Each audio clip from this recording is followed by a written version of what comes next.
I rise today in support of the Department of Defense and our men and women in uniform who stand watch around the clock, around the world to protect us from a staggering, truly, range of threats. And as I've alluded to, I rise specifically to speak to my amendment number 2985, which I've introduced in concert with our military officials and leadership. And as a proud member of the Senate Armed Services Committee, I've designed this amendment to support the Department of Defense in their efforts to pursue alternative fuels and energy investments. And Senators Murray, Shaheen, Bingaman, Hagan, Kerry, Begich, and Tom Udall have joined me in co-sponsoring this legislation. We as senators and as Americans frequently acknowledge the courage and the sacrifice of our troops, but I would also point out that they are incredibly smart, insightful, and forward-thinking. And in order to keep ahead of current enemies and future threats, our military leaders must be students of history. They have to understand the past in order to predict the future. They have to be ready to face challenges from the air, sea, and land, and now increasingly from the cyber domain. They must prepare to defend our nation from hostile nation-states like Iran and from terrorist organizations like Al-Qaeda.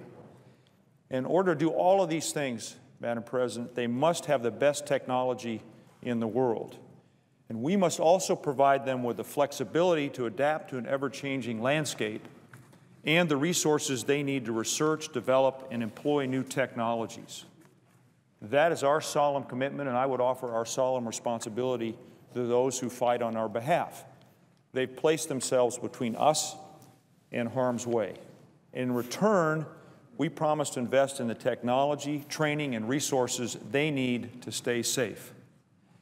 And for me and many of our colleagues, Madam President, that includes encouraging, supporting, requiring, actually, the DoD to invest in energy sources and fuel technologies that reduce our dependence on foreign oil.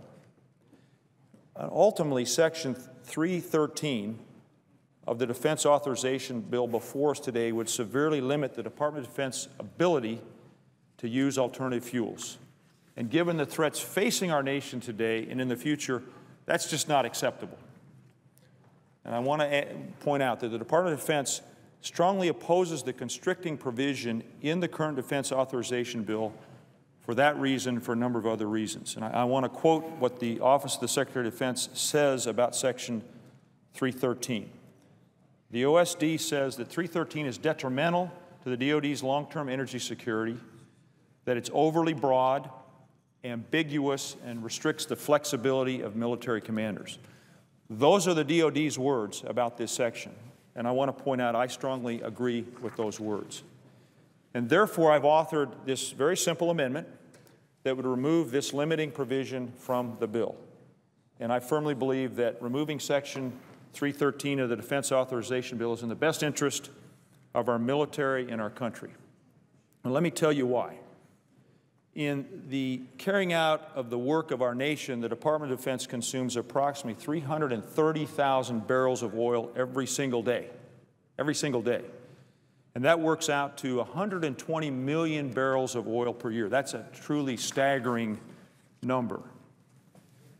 This year, given those numbers, Madam President, the military has already spent $15 billion on fuel. Because of rising global oil prices, that's about $2.5 billion more than they'd forecast.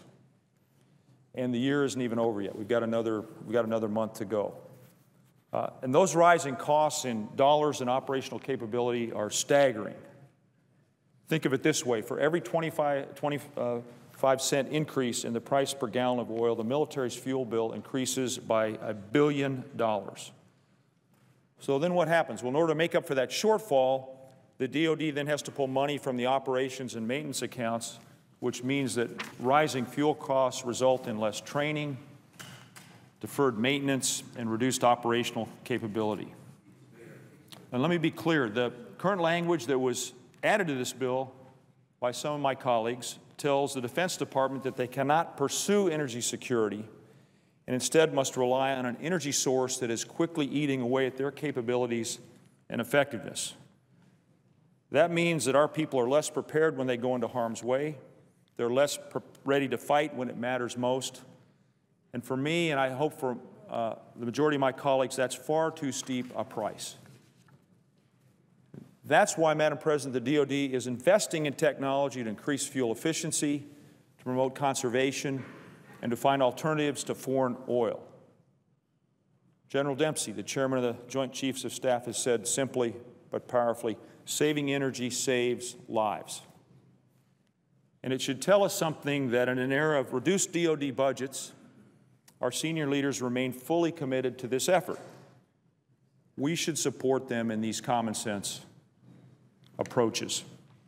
And that's why the DoD is funding research and development for new fuels that can be made from biological feedstocks. And these are fuels that can be literally grown here and then refined here, right in our own country, right at home. And this R&D effort that I'm alluding to is a part of a proud legacy of military research programs that have benefited our entire country through many decades. So what I'm saying is, even under the threat of sequestration, Madam President, investments in new energy technologies and alternative fuels remain a top priority for our military leadership. And I want to say, for those who would say that we can't afford to spend money on alternative fuels, our uniformed senior leaders tell us otherwise, and in fact suggest that we can't afford not to make these investments. Let me share another way of looking at this. The investment's tiny when you compare it to the potential payoff. For less than 0.03% of the defense budget, our military is building a foundation for a new domestic energy source that could save billions of dollars and keep more of the money that we do spend on fuel right here at home. We spend about $300 billion a year on overseas sources of oil, $300 billion. And if we could keep 1/20% of that money at home, we'd pay for this program. Let me put it in perspective another way. For about half of what we spend on military bands each year, we could be establishing a domestic energy industry. For less than the cost of a single F-35, we could diversify our energy portfolio and drive down costs. We'd be taking billions of dollars out of the hands of terrorists and reducing the risk to our military personnel. So in that context, what is the problem? So what is the problem? Well, the proponents for cutting off these investments in alternative fuels argue that the Defense Department should not be involved in the development of new energy sources. I think it's already become clear, but I want to say it again. I couldn't disagree more. These biofuels, when we produce them, can't be used as leverage against us. These refineries can't be overrun by Nigerian rebels or blockaded by Iranian gunboats. Energy security is national security, and this is exactly the kind of investment our military should be making. And in fact, military R&D has sustained the enormous technological advantage that we have maintained over our adversaries historically. Our willingness to invest in the future has kept us safe. So when my colleagues say that the DoD shouldn't be spending money on energy development, I would respectfully remind them that we have always spent money on energy development, and it has made us safer. If that view had prevailed in years past, we wouldn't have a nuclear-powered Navy. Without military investment in emerging technologies, we wouldn't have jet engines, microchips, microwave ovens, radar, or GPS navigation. Ensuring our energy security ought to be a national priority. Our reliance on foreign oil is a threat to our security and our economy. Our reliance on foreign oil harms our economy and our national security. And now we have the chance to do something about it. This is a national problem. And that's why DoD has partnered with the Department of Energy, the Department of Agriculture, and private industry to find a solution. That's exactly how our government is supposed to work. If you believe that the DoD has a vested interest in having reliable sources of fuel and energy, then you should agree that they have a role to play in ensuring the new fuels that we have to develop meet their needs. Now, Madam President, as with any technology, the costs of alternative fuels start high, but they're coming down steadily. As we all know, the price of oil continues to climb, and is equally importantly, it's subject to these sudden spikes due to unpredictable global events. My colleagues who are opposed to the DoD energy programs would have us believe that alternative fuel prices are unaffordable. But let me share some facts. In 2009, the Navy paid about $66 per gallon for biofuels used for research. But that price decreased over a 3-year period by 61%. During that same period, oil prices rose by about 120%. Today, right now, drop-in biofuels for cars and jet aircraft are available for around $4 per gallon. And these costs will continue to drop if we keep making smart investments in smart technologies. Those are the facts. But even if you disagree with those points, there's another important factor that I hope you'll consider. Section 313 of the Defense Authorization Bill harms military missions and technology that are being used right now to find and destroy our enemies. Let me explain why. The Office of the Secretary of Defense has said that the language is so broad and so poorly defined that it would prohibit the DoD from purchasing any non-petroleum fuel that costs more than traditional fuels. So you ask, well, what does that mean? Let me give you a couple of examples. That would include the solid oxide fuels used in rockets and missiles. That would include coal to liquids fuels.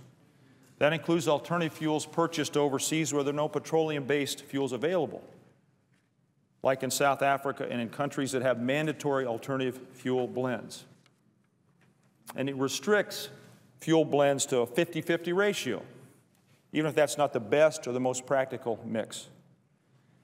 So the outcome of that would be that the DoD want to use a more efficient or cost-effective mix of traditional fuel to biofuel. They wouldn't be able to.